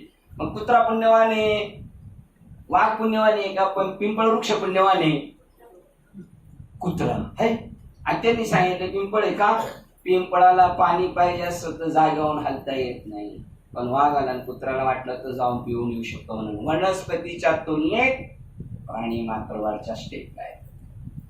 सौक्रांतीवाद सांगतात. दगडाच्या तुलनेत प्राणी मात्रांच्या जगात वनस्पती जीवन हे अधिक उत्क्रांत होय. जेव्हा आपण प्राणी जगताकडे वळतो तेव्हा आपणास आढळून येते की प्राण्यांच्या बघा तुम्ही गावाला भोपळा लावा भोपळा, तुम्ही जर सारखे वट्यावर बसत असाल आणि भोपळ्याला तुमच्याविषयी प्रेम असेल, तो वेल तिकडे टाकला तरी तो इकडेच येतोय सारखा.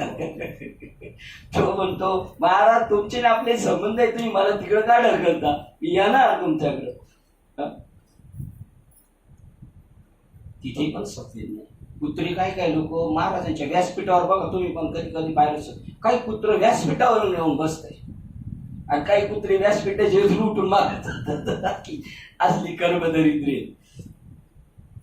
जेव्हा आपण प्राणीमात्राकडे वळतो तेव्हा आपणास आढळून येते की प्राण्यांच्या निरनिराळ्या जाती बाह्य जगाकडून मिळणाऱ्या बाह्य संवेदना बद्दलच नव्हे तर त्यांच्या भावना आणि विचार याबाबत सुद्धा जाणीवेचे निरनिराळ्या प्रमाणात प्रकटन करीत असतात. मी सांगितलं ना मग अशी जसं तिकीट बघा सांगतो, इथे जाऊन बस इथे जाऊन बस.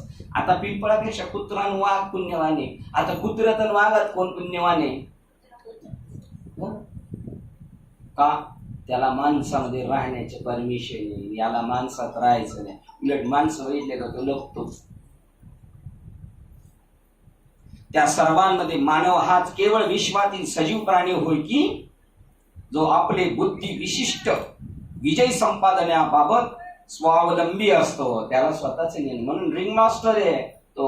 वाघाला सुद्धा गणपतीच्या पाया पडायला लावतो, हत्तीला सुद्धा पाया पडायला लावतो, कुत्र्याला सुद्धा शिकवतो, कारण तो सगळ्यात मास्टर आहे. ते म्हणतात मनुष्य जन्म एवढा पॉवरफुल आहे, त्याला नाही साधू भेटू द्या जा. परिशोधक त्याने जर ठरवलं स्वतः तर पाहिजे ती गोष्ट करू शकतो. म्हणून ते स्वर्गातले म्हणतात आम्हाला खाली यायचं.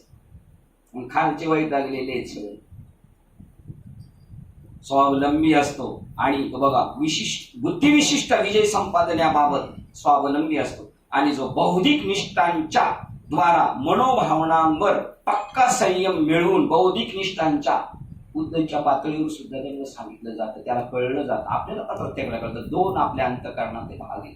एक चांगलं करतो तेव्हा कर, जेव्हा जो थोडस जरा त्याच्यात बॅड कंडिशन असते नको एक म्हणता कर, एक नको म्हणतो. पण याचा बौद्धिक निष्ठांच्या द्वारा मनोभावावर पक्का संयम असतो. बुद्धी आणि मन जेव्हा एकत्र होईल त्यावेळेला नाही तर फरफट होऊ शकते.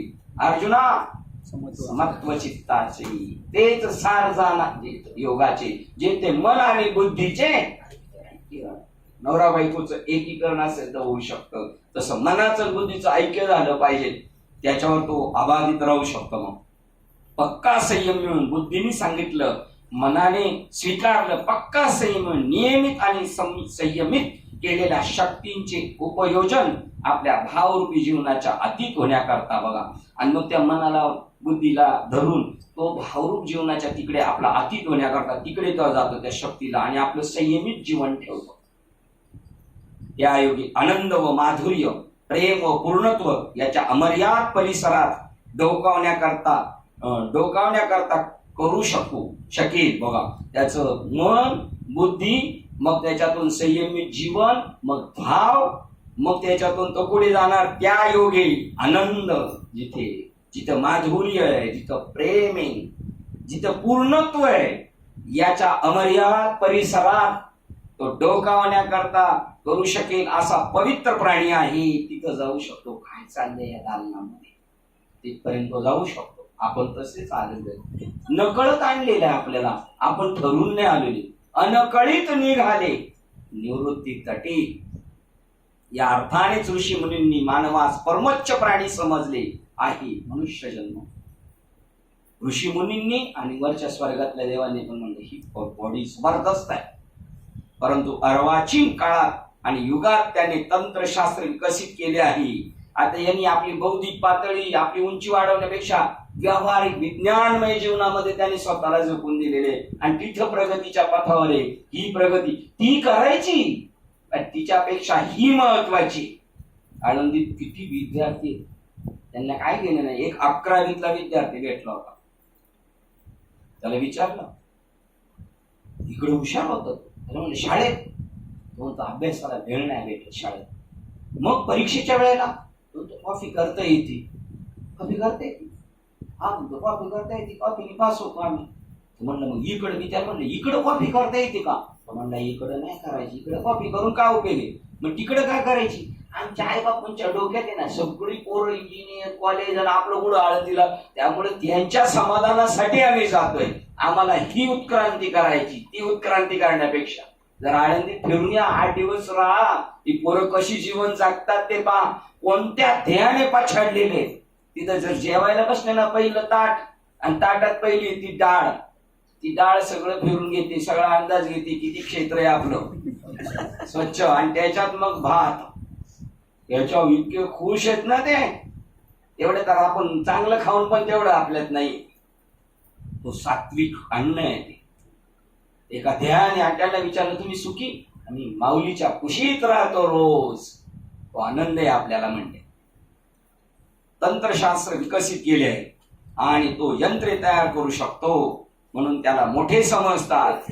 तंत्रशास्त्रात विकसित आणि तो यंत्रे करतो म्हणून त्याला लोक हुशार समजतात. हाच युक्तिवाद जर एखाद्याने अनुसरावायचा ठरवले तर आपण आधी मानवाचे वंशज आहोत असे सांगताना ऐकले तर वानरराज तो एक महान अपमान समजेल. तो म्हणेल काय यांनी, कोण वानरराज समजेल, हा तर माझा अपमान झाला. मी प्रगती करायला सांगितली पण कोणत्या दिशेने करायला पाहिजे होती, ही उलट्या दिशेने प्रगती केली यांनी, हा तर अपमान वाटेल त्यांना. तो सिद्धांत फक्त विशिष्ट मनोबल आणि नैतिक गुणसंपन्न अशा मानवाला समजून घेता येईल, कोणालाही समजेल. म्हणून विरळ आयुष्य की आपली योग्यता वाढवायची, आपली पात्रता वाढवायची, तो सिद्धांत. आणि संत फक्त सिद्धांत सांगतात, सिद्धांत फक्त विशिष्ट मनोबल समजूनच घेईल. विचारसागर मध्ये सांगतात एक साधूची 6 महिने सेवा करत होता. 6 महिन्यांनी साधूने त्याला विचारलं कोण रे तू, बस एवढं होतं खुश झाला. बघा तेवढं आपल्यासारखं म्हणणं हे तर बघत नाही आपल्याकडून काय, आपलं काम आहे इथं, लगेच पळून येऊ आपण तिथून. 6 महिने, हा तेवढा मनोबल पाहिजे. मी हे प्राप्त केल्याशिवाय राहणार नाही, जोपर्यंत तोफांचे आवाज येत नाही तोपर्यंत मी सोडणार नाही, तोपर्यंत मी माझं अंतिम साध्य प्राप्त केल्याशिवाय मरूच शकत नाही. हा जर दृढ निश्चय असेल ना, मरणाला मारू शकतो आपण आणि आपलं सिद्ध जे गोष्ट आहे ती प्राप्त करू शकतो, आपली इच्छित स्थळ प्राप्त करू शकतो. मनोबल आणि नैतिक गुण संपन्न. सगळ्यात बळ कोणतं महत्वाचं आहे, मनाचं पाहिजे. शरीराच्या पेक्षा मनाचं बल पॉवरफुल आहे. आणि नैतिक गुण संपन्न अशा मानवाला, नैतिक गुण संपन्न अध्याय क्रमांक 16 दैवी आसुरी योग, दैवी आसुरी संपत्ती योग. तर दैवी संपत्ती त्याच्यात आसुरी पण आहे, तर दैवी संपत्ती 26 गुणाने ती आपल्यामध्ये पाहिजे. मग तो मनुष्य जाणू शकतो, सहज जाणू शकतो, त्याचे आचरण करता येईल, त्याचा पाठपुरावा करून त्यास पूर्णत्व आणता येईल. आध्यात्मिक पूर्णतेचा सिद्धांत या ग्रंथात सांगितलेला आहे आणि त्याचे विवरण केले आहे. त्यावर शंकराचार्य इथे जोर देतात असे वाटते. जी सत्वर आणि द्रुत आध्यात्मिक विकासना करता परिपक्व असलेली आहेत, अशी पूर्णत्वाला पोहोचलेली माणसे जगामध्ये इतिहासाच्या कोणत्याही युगात नेहमी विरळच असणार. ही माणसं अत्यंत थोडी असणार. मानवाचा जन्म दुर्मिळ आहे असे आचार्य म्हणतात. असा मानवी जन्म मिळूनही पुरुषार्थाची मनोवृत्ती असणे ही आणखीन दुर्मिळ.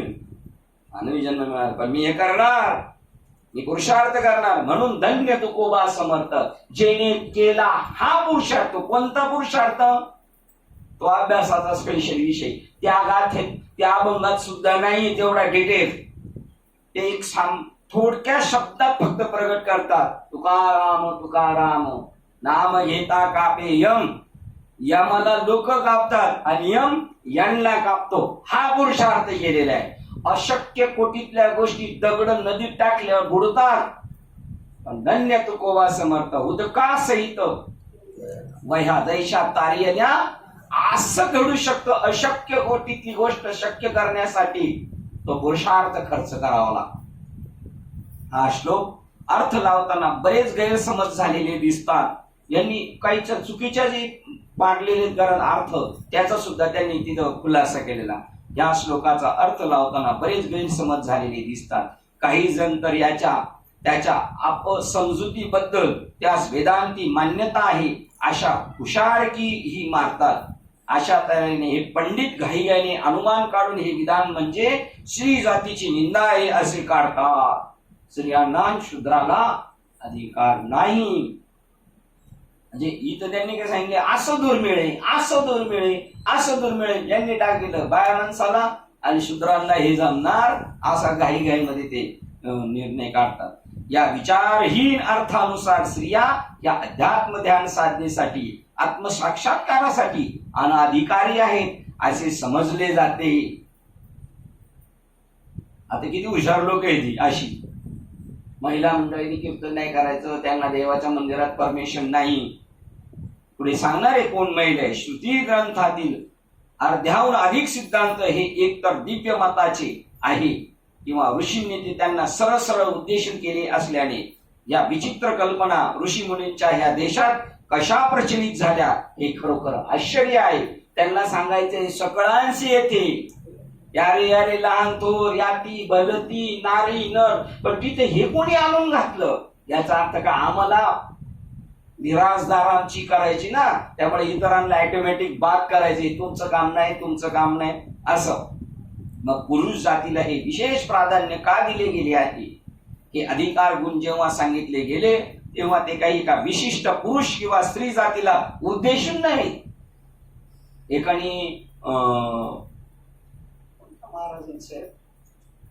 एका मोठ्या फॉरेन कंट्री मधल्या त्यांच्या धर्माच्या मोठ्या माणसाशी आणि आपल्या माणसाची चर्चा झाली. मला वाटतं हरिराम हरिकृष्णवाल्यांचं ते प्रश्न उत्तरे म्हणून त्याच्यात ते म्हणले, येशूचा तुम्ही निरोप मान्य करत नाही. येशूनी काय सांगितलंय? तू कोणालाही ठार मारू, आणि त्यांचं सगळं खाणं पिणं कशावर आहे? तर ते म्हणले येशूनी असं नाही सांगितलं. येशूनी सांगितलं तू कोणाही मानवाला ठार मारू नकोस. तर त्यांनी विचारलं असं त्याच्यात लिहिलेले का मानवाला ठार मारू नकोस? तू काय त्यांनी सांगितलंय तू कोणालाही ठार मारू नको, आणि यांनी काय समजलंय तू कोणाही मानवाला ठार मारू नये. तसं याच्यामध्ये त्यांनी गेलेले की फक्त स्त्रियांना पुरुष आणि शूद्र लोकांना. मग पुरुष जातीला हे विशेष प्राधान्य का दिले गेले आहे? हे अधिकार गुण जेव्हा सांगितले तेव्हा ते काही एका विशिष्ट पुरुष किंवा स्त्री जातीला उद्देशून नव्हे हे समजण्यासाठी आपली विवेक बुद्धी या ठिकाणी आपण वापरावयास पाहिजे. आधी कोणाला फटका मारला? हा साधा फटका. जो डावलतोय ना या लोकांना त्यांना म्हणतात तुमचा विवेक वापरा, तुमची बुद्धी वापरा जरा. महाराज, कोणताही वेदांत साधना ही काही शरीराने करायची नसती. झाशीची राणीने कसं काय जिंकलं? शिवाजी महाराजांच्या सुनबाई ताराबाई यांच्याच कोपीत जाऊन त्यांना मारण्याचा डाव रस्ता हे पुरुषांकडे नव्हतं तिथं धाडस. ही बाई आहे काही. वेदांत साधना ही काही शरीराने करायची नसती. आता बाबांचं वाक्य डोकं गाण पडो, शरीराने काम करायचं नाही. युज ब्रेन, डोक्याचा वापर करायचा आहे. बुद्धीचे वैभव जे बुद्धी योगा योजिले तेच येथे पारांगत झाली. जे ये उभय सांडिले पाप पुण्य. काही शरीराने साधना करायची नसते. मनन आणि निधिध्यासन यासारख्या प्रमुख वेदांत साधना निकोप मनाने काय करायचे? ऐकणं महत्वाचं आहे. श्रवण भक्ती 100% महत्वाचे. पण त्याचं घरी गेल्यावर काय झालं पाहिजे? इथं झटकायचं. आपण मनन घरी गेल्यावर कशाचं करायचं? प्रपंचाचं पुरेपूर कट्टुकट प्रपंचाचं करायचं. नखरे करायचे फक्त आपण इथे गण टिळा बुक्का लावून. हो, घरी गेल्यानंतर काय चिंता नाही. झोपतानी उठतानी बसतानी त्या विचाराकडे गेलं नाही पाहिजे. आपण नश्वर गोष्टीचा विचार नाही आला पाहिजे. जी ऐकले ना त्याचं जो मनन करीन ना त्याला मुनी वर्य म्हणतात. जो मनन करतो दाढ्या डोकीन टकल्या करून कपडे बदलून मुनी नाही होत. मनन करायचंय आणि मनन केल्यानंतर सार झालं असं आहे. हा म्हणतो सकाळी येताना बाबा उशीरच झालाय. हा म्हणतो उशीर झालाय म्हणलं बडवळ काकाला सांगतो. ऋषी म्हणतो यशोदा उशीर झालाय म्हणलं मग काकांना सांग, गुरु बाबाला सांग उशीर झालाय. तर म्हणला मी आज उपनिषद आणायला जाणार आहे. म्हणलं काल याने ऐकलं लगेच उपनिषद आणणार मग वाचणार कधी? तर काका म्हणतात येतानीच गाडीत वाची ती. तरी धडजोडोनी पहिलं इकडे या नंबर लावायला. पोस्टात किती गर्दी पाहिली ना.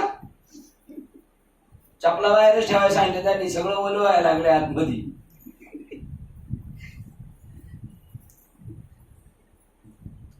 निधिध्यास पाहिजे. तो म्हणतो मला असं कधी होईल, मला असं कधी होईल.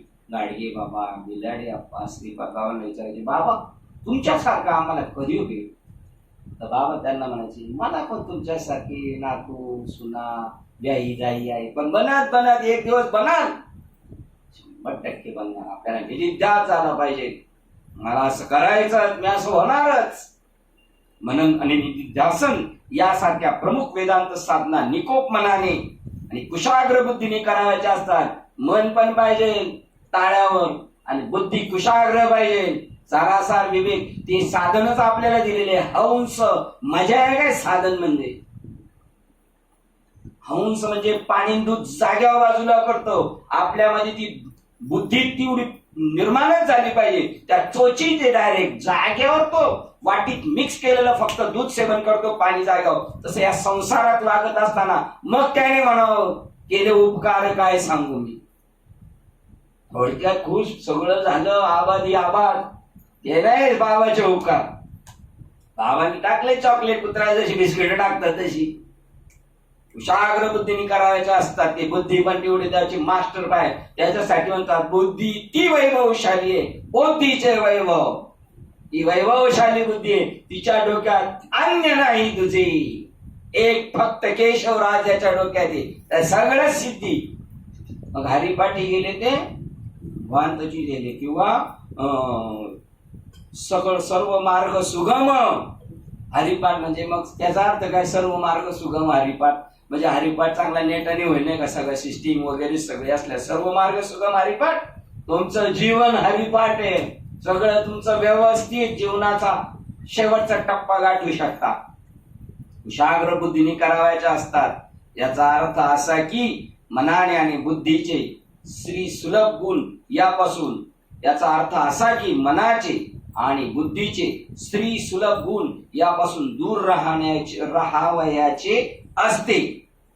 मनाचे आणि बुद्धीचे स्त्री सुलभ गुण यापासून दूर राहावायचे असते. म्हणजे जे कमतर, आपल्या मनाचा वीक पॉइंट, बुद्धीची कमतरता, हा स्त्री गुण याला सांगितलं, त्याच्यापासून बाजूला राहायचं.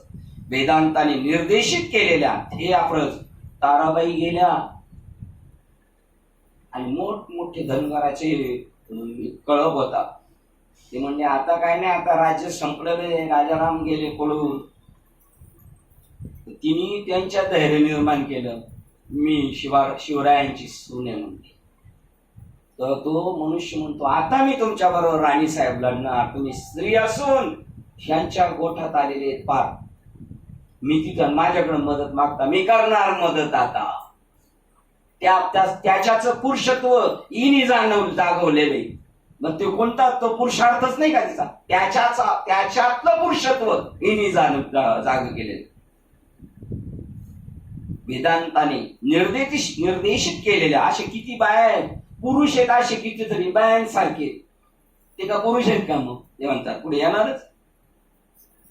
वेदांतात निर्देशित केलेल्या ध्येयाप्रत आगेकूच करण्याकरता वृत्ती, ठाम, निष्ठा 18व्या अध्यायात मी तिथपर्यंत पोहोचणार. विवेक, अनासक्ती, समचित्तता, शांती आणि आनंदयुक्त पुरुष सुलभ व्यक्तिमत्व हेच अत्यंत योग्य असे उपकरण होय. आपल्याकडे काय पाहिजे, हे गुण पाहिजे. समचित्तता, शांती, आनंदयुक्त पुरुष सुलभ किंवा विवेक. कशात गुंतायचं, अनासक्ती, वृत्ती ठाम. समजा पोलीस दलाकरता आपल्या, बघा इथं देतात कोणती माणसं कुठे निवडली जातात.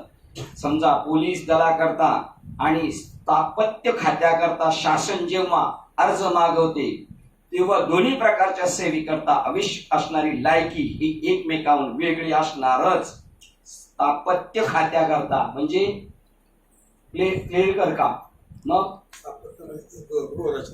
हा म्हणजे मोठ्या ऑफिस मध्ये काम करणारे मोठे ऑफिसर आणि पोलीस खात्यात या दोघांची लायकी लागणार. पण आता दोघांची लायकी कशी लागणार ते सांगणार आहे. पहा, तेव्हा दोन्ही प्रकारच्या सेवेकरता आवश्यक असणारी लायकी ही एकमेकांहून वेगळी असणारच. पोलीस दलासाठीच्या अर्जदाराची उंची घालून दिलेल्या किमान उंचीपेक्षा कमी असेल तर त्याचा अर्ज नाकारला जातो. पण तिकडे ऑफिसरला म्हणणार नाही एवढी उंची पाहिजे तुझी, ती उंची वेगळी आहे त्याची. परंतु इंजिनियर अर्जदार जर पुरेशा शैक्षणिक गुणवत्तेचा आणि अनुभवी असेल तर तो निवडला जाईल. तिकडे उंचीचं काही घेणं देणं नाही, इकडे मात्र उंचीचं घेणे. मग तो अशक्त आणि निस्तेज पांढरा फटक दिसेना का कोण? तुमच्या डिपार्टमेंटला मात्र माणूस कडक पाहिजे. पहिल्या प्रकारात जर काही आवश्यक असेल तर उत्तम शरीर प्रकृती आणि दुसऱ्या प्रकारात उमेदवाराकडून जर काही अपेक्षा असतील तर बौद्धिक लायकी संबंधीच्या सूक्ष्म अटीची पूर्ततेच्या. बघा, सूक्ष्म अटीच्या पूर्ततेच्या. तिकडं काय पाहिजे? याची बौद्धिक पातळी विकसित पाहिजे. तिकडं काय पाहिजे? लाठी चालवायला शरीर तंदुरुस्त, भरदार छाती, मनगट बाहू, त्याची देशासाठी एखाद्या पुलाचा नकाशा तयार करावयास किंवा विद्युत प्रकल्प उभारण्यास काही गरज नसते. तिकडं यशस्वी लाठीमार करण्याकरता विशेष प्रकारची बुद्धी किंवा गणिती ज्ञान असण्याची आवश्यकता नाही. फटका कुठे बसला तरी चालू शकतं. तिथं काय मोजून बी मारायला लागत नाही. ती कसं आवडतं मारलं चाल. पण इकडं मात्र तसं नाही, इकडं ती माणसं चालत नाही. याचा अर्थ असा की अर्जदाराकडून ज्या कार्याची अपेक्षा असती. आता शिंदे दादा म्हणले मला देवी चालवताना रात्रीचे वॉचमॅन समजा राखणदार करायला तशीच माणसं शोधावं लागतात. चोपदार सुद्धा कशी शोधावं लागतं? जरा भक्कमत पाहिजे.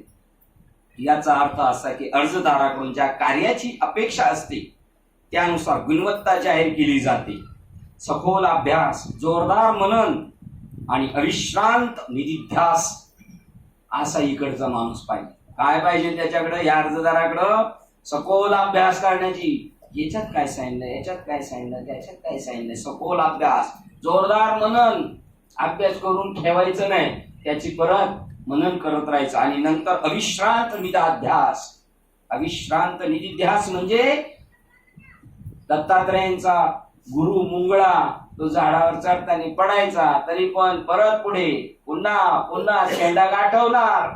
तसा अविश्रांत निधिध्यास, मी पोहोचणार त्या ठिकाणी. या प्रक्रियेद्वारा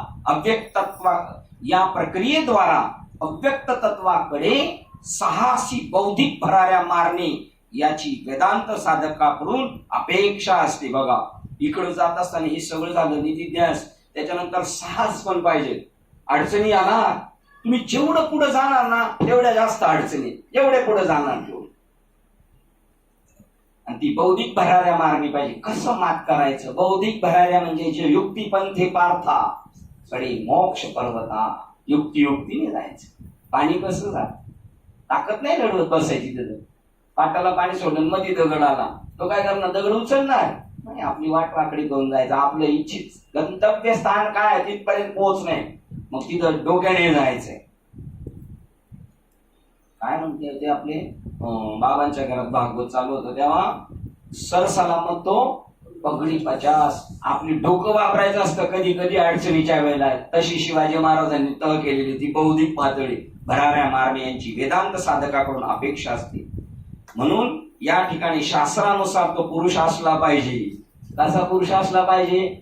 असा शास्त्रानुसार श्रवण मनन निधिध्यासन असा पुरुष पाहिजे. असे जे म्हटले आहे तेव्हा त्याला बुद्धी किंवा अंतकरण विशेष गुण हवेत. हा त्या विधानाचा अवश्यमेव अर्थ समजला पाहिजे. श्री ही कोमलता, आसक्ती, भावना आणि चिंता याची प्रतीक आहे. बघा, हे नाही पाहिजे. स्त्रियांमध्ये सुद्धा हे गुण नाही पाहिजे तर ते पुरुष ठरू शकतात. कोमलता, आसक्ती, भावना आणि चिंता याच्या पलीकडे ते प्रतीक आहे. ते स्वभावता माता असते, ती स्वभावता माता असते. या गुणांचे जेथे आधिक्य आहे त्या ठिकाणी आपला स्त्री दिसत असते. या अर्थाने पुरुषामध्ये दाढी धाऱ्यांमध्ये बघा अनेक स्त्रिया असू शकतात. तुमचं बरोबर आहे, आपल्याला काय करायचंय? तुमचं बरोबर आहे. बोललं पाहिजे, वेळ प्रसंगी बोललं पण पाहिजे. दाढी करणारा नाही, दाढी धरणारा म्हणजे काय? तुम्ही म्हणता ते बरोबर, तुम्ही म्हणता ते बरोबर. अशा स्त्रिया असू शकतात. आणि जर निश्चयाचा पक्केपणा, अनासक्ती, बौद्धिक कणखरपणा आणि समत्व चित्ताचे स्थैर्य ही जर अधिक चांगल्या उत्क्रांतीची लक्षणं असतील तर बुद्धीच्या आणि अंतःकरणाच्या या पुरुषी प्रवृत्ती अनेक स्त्रियांमध्ये विपुलतेने आढळतात. काय गायकवाड कीर्तन करतात तेव्हा काय कीर्तन करतात तेव्हा वाटत, प्रभाताई कीर्तन करतात तेव्हा एकदा इथे कीर्तन होतं घाटकोपर मध्ये प्रभाताईंचं संक्रांतीला, आणि त्याच वेळेला रामायण चालू होतं. आणि रामायणामध्ये सीते मातेचं आणि रामाचं लग्न, तेव्हा आदल्या दिवशी पॉकेट दिलेली होती, उद्या भरून आणायची लग्नाला आहे. तेव्हा त्या म्हणल्या, त्यांचं कीर्तन होतं त्याच्या म्हणल्या, त्याला मला तुझ्या बापाचं आईचं परत लग्न लाव आणि घे आहे. ही कोणती बोलणे? प्रभाताईंचं बोलणे. आणि अंतःकरणाच्या या पुरुषी प्रवृत्ती अनेक स्त्रियांमध्ये विपुलतेने आढळतात. म्हणून ती व्यक्ती केवळ स्त्रीधारी आहे एवढ्या करताच श्रुती ग्रंथाचा अभ्यास करणे आणि वेदांताच्या द्वारा आपला आत्मविकास साधणे या संबंधीची कोणतीही संधी तिला हा श्लोक नाकारित नाही. बाह्य म्हणून तिने अभ्यास नाही करायचा असं नाही. विप्रता जे केवळ जन्माच्या आघाताने ब्राह्मण पुत्र आहेत. बघा, ब्राह्मण म्हणजे ऍक्सिडेंट झाला तो ब्राह्मणात आलाय म्हणली, नाही तर त्याची सगळी चाल कुठे? धाब्यावरच असतोय तो नेहमी, तो ऍक्सिडेंट आहे त्याचा. आणि आपण इकडे जर त्या दिशेने असेल तर आपण खरे ब्राह्मण आहोत. तो नुसता जन्माला आलाय तिथं आणि त्याचा जन्म म्हणजे ऍक्सिडेंट झाला. जे केवळ जन्माच्या आघाताने ब्राह्मण पुत्र आहेत, मग ते पात्र असोत किंवा अपात्र असोत, त्यांना फक्त आत्मप्राप्ती होऊ शकते असा हास्यास्पद अर्थ या संज्ञेच्या सांप्रदायिकतेवर उभारला आहे. अशी ही संज्ञा आहे. या गैरसमजुतीला तिला शहाणपणा म्हणावा इतपत गौरव केला जातो. बघा, या गैरसमजुतीला तिला शहाणपणा म्हणण्या इतपत गौरव केला जातो. ब्राह्मणाचा पोरगा ब्राह्मण, राजाचा पोरगा राजा, आणि ते ऍक्सिडेंटने तिकडे गेलेले आहेत. सामान्यतला माणूस पण त्या लेवलचा असू शकतो, पण हे पूर्णपणे फिट केले त्यांचाच गौरव आहे. त्यामुळे हिंदू धर्माचे जे अपरिमित नुकसान झाले आहे ते आता भरून येणे जवळजवळ अशक्य आहे. आभाळ फाटल्यावर कसं काय शिवता येईल? मागच्या प्रमाणेच याही गुणवैशिष्ट्यास बुद्धीची आणि अंतःकरणाची निर्देशित केली जाणारी विशेष पात्रता म्हणून समजले पाहिजे. त्याला वाटलं पाहिजे ब्राह्मण, त्याला जो ब्रह्माचा शोध घ्यायला निघालेला आहे तो ब्राह्मण आहे. मग तो कोणत्याही जाती धर्मात निर्माण होऊ शकतो. म्हणून हरिपाठात बघा, आता याच्यातून कळतंय, माऊली म्हणतात जात वीत गोत कुळ शिव याच्यावर मात कर. तू कोणत्या जातीचा आहे त्याच्याशी काय नाही. जाती न पूछो साधू की पूछ लीजिए ज्ञान, मोल करो तलवार का पडे रहने दो म्यान. अजून जाती कर्म वस्तूशी नाही, नाम रूप संबंध जाती क्रिया भेदू आकाराशी प्रवादू वस्तूशी नाही. म्हणून चोखा मेळ्याला म्हणावं लागलं, चोखा डोंगा काय बोलला असी वरील या रंगा. हे वरच्या रंगाचे वर्णन करणारे हे सगळे. संतोष, संतुष्टता पाहिजे प्रत्येक गोष्टी. समाधान, समाधान म्हणजे आत्मसमर्पणाची वृत्ती. बाजी प्रभू गेले म्हणून रडत नाही बसले. समर्पण, समाधान वाटलं, झोपेची आवाज आली, त्याला समर्पण आणि त्याला समाधान म्हणतात. झाले समाधान. असं जसं बाजी प्रभूंचं झालं, तोफांची आवाज, गड आला पण सिंह गेला, पण तानाजी मालुसरेंचं समाधान झालं. त्यांच्या बायका बी तशाच होत्या, त्या काही रडत नसतील बसल्या. आत्मसमर्पणाची वृत्ती आणि शांती. शांती म्हणजे काय? सगळा प्रवास थांबला, आता मी जिथं पोहोचायचंय त्या आत्मच्या ठिकाणी पोहोचलेलोय. यथार्थपणे निर्माण होणारी शांतता ती पराशांती सांगतात. ती कशाने निर्माण होईल? ऐसे व्यापक ज्ञान जयाच्या हृदयात घेऊसित आले का. असं व्यापक ज्ञान जो घेऊसित गेलाय ते घेऊसित आले आपल्याकडं, त्याचीच समता दृष्टी बोले हे विशेष काय. पराशांती येशू ख्रिस्तांमध्ये प्रगट झाली, ती ज्ञानोबरायांमध्ये. यथार्थ ज्ञानाने निर्माण होणारी शांतता ही सुविकसित पुरुषाचे विशेष गुण. ते कमळ फुललेले सात्विक गुण स्वभाव होत असतो. कोणत्याही युगातील मानवाचे जर जवळून निरीक्षण केले तर त्याचे 3 निश्चित प्रकार पडतात. एक पशु मानव, एक मनुष्य मानव आणि एक देव मानव, जो आपल्या स्थूल उपजत प्रवृत्तीचा सदैव भक्ष आणि आपल्या भावनांचा आणि प्रेरणांचा असह्य दास बनलेला असतो. तो पशु मानव प्रकारात मोडला जातो. आपल्याला मिळेल तेवढं नुसतं खात राहायचं, जे मिळून ते काय. जेव्हा त्याने आपल्या ती सहज प्रवृत्तीला वळण लावले असे, तेव्हा त्याला पूर्ण विकसित पक्क पुरुष समजले जाते. अशा विप्रता म्हणजे मनुष्य मानवात आपल्या उत्क्रांतीच्या शेवटच्या टप्प्यापर्यंत जेव्हा तो देव मानव होतो, तेव्हा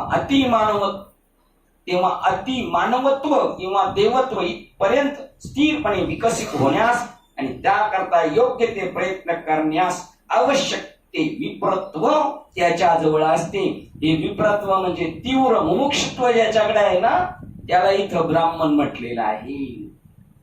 तो खरा ब्राह्मण आहे. तो शोध मोहीम करतो, मला ते मिळवण्याचे, आणि त्याच्यासाठी जे गुण आवश्यक आहे त्याच्यासाठी मी खूप प्रयत्न करीन. वैदिक धर्म मार्ग करता जर त्याला मानवी देहाबरोबर अंतःकरणाचे उच्चतम गुण आणि बुद्धीची सात्विक वृत्ती लाभलेली असेल तर त्याला स्वतःच्या उत्क्रांतीच्या मार्गातील पूर्ण तयारीचा खचितच वर लाभलेला असतो. ही मानव उत्क्रांती वैदिक धर्म मार्ग करता जर त्याला दिले तर समजायचं ते देवाने त्याला प्रदान केलेले. तो यतानी सगळे घेऊन आलेला आहे.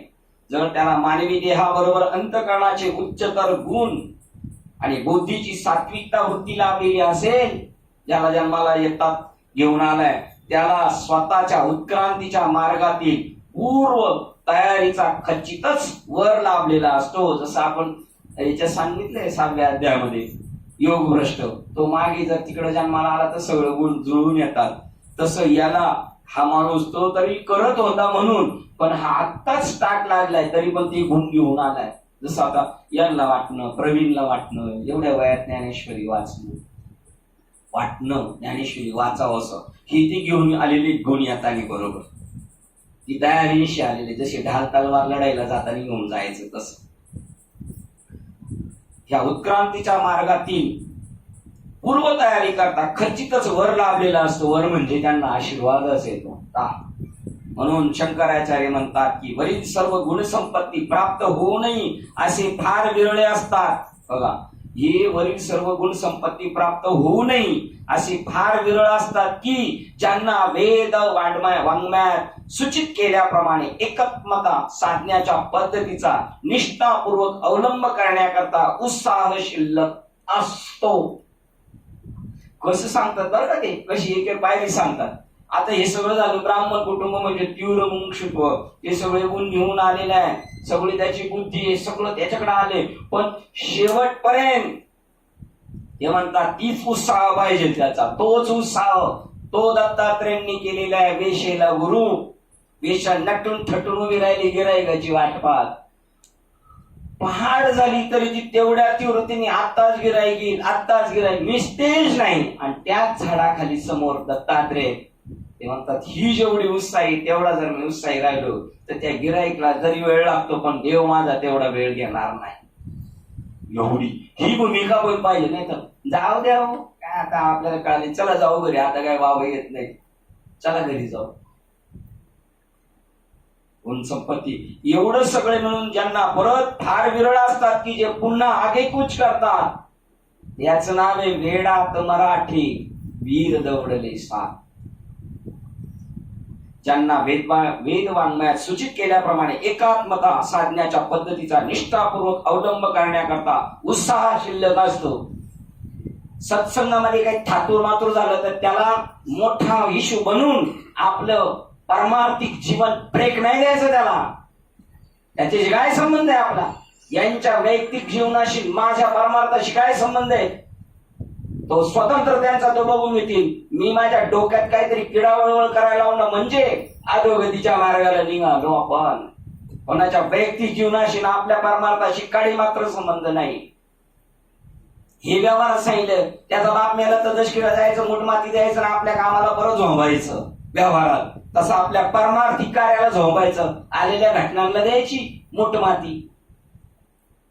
गेल्याप्रमाणे ती उत्साह शिल्लक असतो, परंतु जर त्याला योग्य तऱ्हेने पायबंद घातला गेला नाही आणि त्याचे उपाययोजन केले गेले नाही तर ते सर्व वाया जाऊ शकते. शिल्लक आहे ना, किती लोक पळायला तयार आहेत परमार्थामध्ये, कितीतरी लोक पळायला तयार आहेत, पण त्यांना पुढं पळवायचं हे ज्याच्या हाताशी सापडलंय त्याला जर कळालं नाही, ते पळून पळून एक दिवशी खाली बसलं होतं, बाबा आता आपण उठू शकत, हे आपलं मिटलं आता इथं. बस बाबाने त्याला त्या ध्येयासाठी पळवायचंय फक्त, बाकी कोणतंच ध्येय नाही पाहिजे बाबाच्या डोक्यात. पण एकच, याला माझ्यासारखं करायचं, नीटपर्यंत घेऊन जायचं, निस्वार्थ कर्म. थांबूया आपण, आपली वेळ झालेली. पुन्हा एक वाक्य वाचून परत जातो. त्यांनी सांगितलं, असे विरळे असतात का त्यांची बुद्धी तेवढी आहे, मी ब्रह्मत्व प्राप्त करेल, मनन करतो, चिंतन करतो, निधिध्यासन आहे आणि वाड्मयात, पण असे विरळ असतात की ज्यांना वेदांत वाङ्मयात सूचित केल्याप्रमाणे एकात्म साधण्याच्या पद्धतीचा निष्ठापूर्वक अवलंब करण्याकरता उत्साह शिल्लक असतो. असे परत विरळे, म्हणजे त्याच्यातले 10 जण आहेत ना, त्याच्यातले परत 8 गळाले, फक्त 2च राहिले, शेवटपर्यंत उत्साह राहणारे. परंतु जर त्याला योग्य तऱ्हेने पायबंद घातला गेला नाही, कुठं पळायचं हे जर सांगितलं नाही आणि त्याचे उपयोजन केले गेले नाही तर ते सर्व वाया जाऊ शकते. पुन्हा सुद्धा एवढं सगळं संपन्नता असून सुद्धा जर जिकडे ज्या दिशेने पाठवायचं आहे त्या दिशेने नाही गेलं तर फेल काम झालं. आपण विवेक चूडामणी क्रमांक 6 श्लोक क्रमांक 2 आणि त्याच्या पेज क्रमांक 6 मधल्या खालून वरून दुसऱ्या पॅरेग्राफला थांबतोय. झालेली सेवा हृदयस्थ सद्गुरू सच्चिदानंद श्रीपाद बाबा रामदास बाबा अधिष्ठान विवेक चूडामणी संत मालिका आपले आई बाबा तसेच तुम्हाला संत वृंदांच्या चरणावर सेवा समर्पित करून सेवेला इथे पूर्ण विराम देऊया. कुंडली गौरदेव हरी विठ्ठल श्री ज्ञानदेव तुकाराम पंढरीनाथ भगवान की जय. माऊली ज्ञानेश्वर महाराज की जय. जगद्गुरु संत तुकाराम महाराज की जय. शांती ब्रह्म एकनाथ महाराज की जय. सच्चिदानंद श्रीपाद बाबा की जय. सच्चिदानंद रामदास बाबा की जय. अवधूत चिंतन श्री गुरुदेव दत्त गोपाल कृष्ण भगवान की जय. सब संतन की जय.